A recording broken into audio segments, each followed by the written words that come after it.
Hello everyone, ఈరోజు మనం పాలకూరతో ఉగ్గు ఎలా చేయాలో చూద్దాము.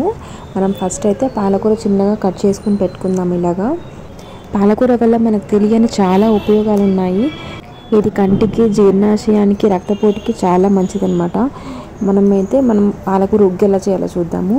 నేను ప్యాన్లో కొంచెం ఆయిల్ వేసుకుని జీలకర్ర వేసుకున్నాను. జీలకర్ర మనకి డైజెషన్కి బాగుంటుంది కదా, అందులోనే కొంచెం పాలకూర వేసేసుకున్నాను అనమాట, కట్ చేసుకుంది. అది కొంచెం మగ్గిన తర్వాత మనము నీళ్లు పోసుకోవాలి. 2 టేబుల్ స్పూన్స్ ఉగ్గుకి గ్లాసున్నర నీళ్లు పోసుకున్నాను అనమాట. మనకు కావాల్సినంత కన్సిస్టెన్సీ బట్టి మనం నీళ్లు పోసుకోవాలి. బాగా గుజ్జుగా కావాలి అనుకుంటే ఎక్కువ నీళ్లు పోసుకోవాలి.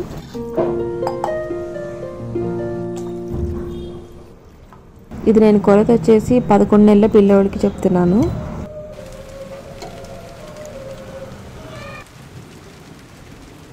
ఫస్ట్ గ్లాస్లో కొన్ని నీళ్ళు పోసుకుని అందులో ఉగ్గు పౌడర్ మనం ఇలా మిక్స్ చేసుకుని పెట్టుకోవాలి.